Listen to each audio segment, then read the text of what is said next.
Hello, welcome to the Trews. A German court has convicted a 94-year-old Nazi of being the accessory murder of a lot of Holocaust victims.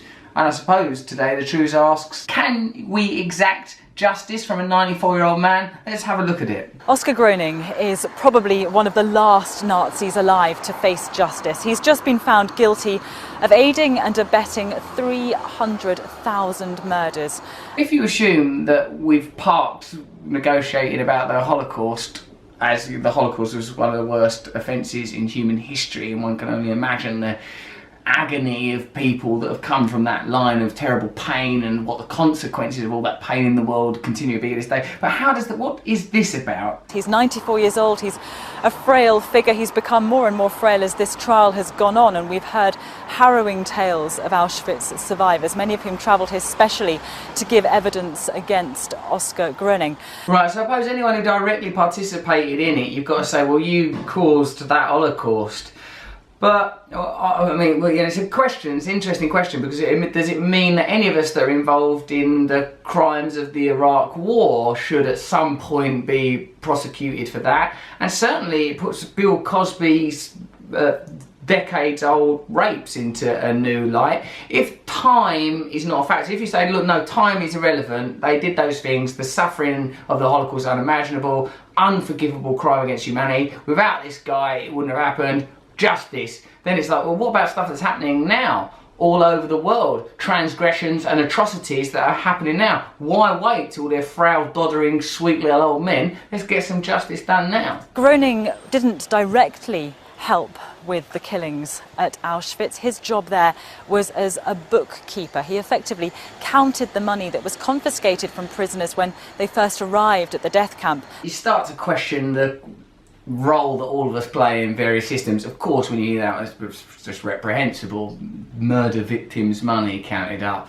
But in a way, what are you actually asking of this guy? Like, why didn't you go, look, there's no fucking way I'm doing that? What the fuck? I mean, would it, like, dictate at times, innit? Like, you just got killed if you fucked around. I mean, of course, he is directly involved. But what was his alternative? And if we place that obligation upon him, what obligation does that place upon all of us for less evident and obvious transgressions that have not been highlighted by history? Had the Nazis won the war, this guy would just be getting some sort of medal now for, well done, you ran that accountancy firm bloody well. Because what it is, yeah, he didn't fulfil a human duty, he participated in a great transgression and a stain on humanity. We're all doing it probably, to some degree. That's a line that sort of moves. So I'm not saying it's wrong for this guy to pay a price for participating in this great transgression against millions of innocent people. But if we're going to start shining that light around, I think a lot of people are going to find they've got dirty hands. His defence has always been that he had no direct involvement with the killing. He'd admitted to the court he was morally guilty, that he'd been an accomplice to the Holocaust, but he said he'd simply followed orders. That's the Nazi classic, isn't it? I was only following orders. Like, that is the Nazi classic, and that's what really, I suppose, all of us, if some sort of if there is a judgment day, a rapture, if some heavenly force comes down one day and say, what the fuck were you lot doing about homelessness? We'll go, oh, it just was the thing that was going on at the time, it was just homelessness. What were you doing about paedophile MPs? Yeah, people just had paedophile MPs in those days. What were you doing about the rainforest? No, nothing, you know, it was just in those days, it was cool for that to happen. Oh, why did you all just sit by while murder after crime after scandal, the brutalisation of the planet? It's just the way things were in those days. I mean, in a way, that's what that guy's saying. Other than the fact it's more obviously a transgression because it's now been packaged by time, and the focus of our morality is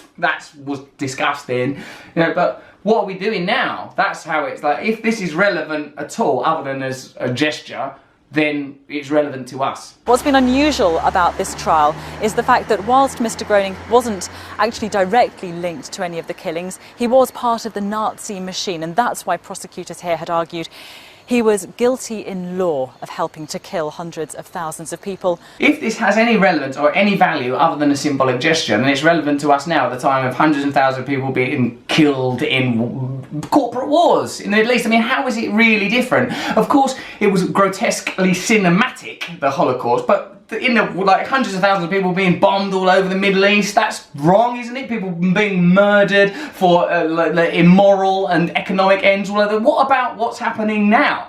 They're like, well, oh, in 60 years, and here's some little old men that did some terrible stuff throughout the Middle East. Don't do it again. Well, I was only obeying orders. Yeah, well, you should have thought about that at a time. So the time is now. The only time to be moral, the only time to be clean, the only time to deliver justice is now, in this moment. So if that man, a Nazi from the old days, is rightly condemned for his participation in the brutalities of the past, then what about us? Us who live in the present. We have to look at our participation in the brutality that happens now. That's some true news.